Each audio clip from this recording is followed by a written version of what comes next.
Kaidah kebahasaan cerita pendek.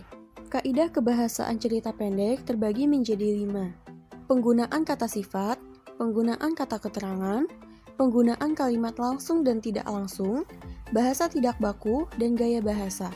Penggunaan kata sifat. Memuat kata sifat untuk mendeskripsikan pelaku seperti penampilan fisik atau kepribadian tokoh yang diceritakan dalam cerpen. Misalnya, sosoknya tinggi atau perawakannya gagah, rambutnya beruban, dan sifat tokoh lainnya. Dalam kutipan cerpen tersebut, Jira berkata, "Sampai pada akhirnya kamu bertemu dengan dia dan membagi hatimu, membagi cintamu." Artinya, tokoh yang dimaksud Jira, yaitu Ega, memiliki sifat yaitu dia tidak setia. Lalu, Ega berkata, "Maafkan aku tidak bisa memenuhi janjiku untuk sehidup semati setia bersamamu." Ega pun mengakui bahwa dia tidak setia, dan dia juga tidak bisa memenuhi janjinya kepada Jira. Jadi bisa dikatakan tokoh Ega itu pembohong. Penggunaan kata keterangan. Memuat kata keterangan untuk mendeskripsikan latar waktu, tempat, dan suasana. Di sebuah senja dengan langit yang berkabung hendak mengundang hujan.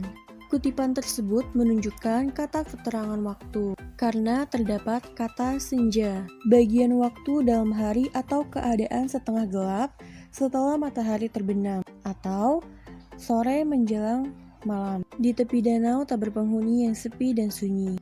Kutipan tersebut menunjukkan kata keterangan tempat dan suasana.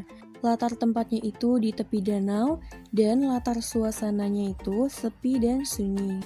Penggunaan kalimat langsung dan tidak langsung. Kalimat langsung didefinisikan sebagai kalimat hasil kutipan dari seseorang persis seperti apa yang dia katakan.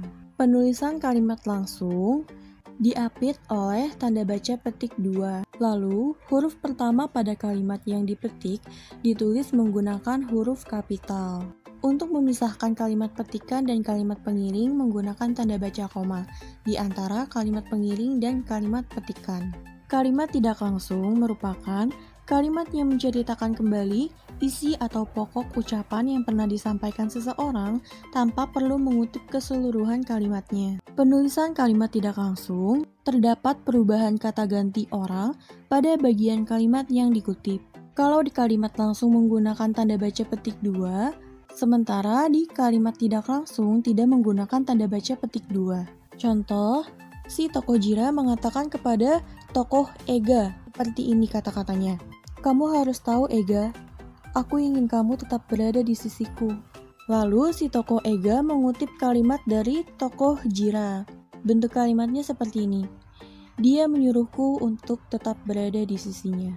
Jadi si Ega ini tidak mengutip keseluruhan kalimat Jira, jadi hanya intinya saja yang dikutip. Bahasa tidak baku dan tidak formal. Biasanya dalam cerita pendek, bahasa yang digunakan itu tidak baku dan tidak formal.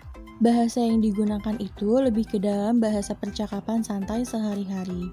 Fungsi kata tidak baku membuat suasana dalam pembicaraan lebih santai, jadi tidak kaku.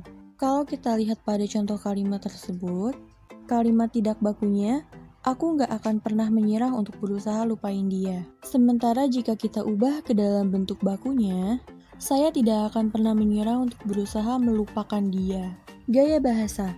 Gaya bahasa atau majas adalah ungkapan penyampaian pesan dengan menggunakan kiasan. Bahasa majas menunjukkan makna yang tidak sebenarnya dengan realita karena menggunakan bahasa imajinatif. Tujuan dari penggunaan majas adalah membuat pembaca merasakan emosi dari suatu cerita yang digunakan oleh penulis.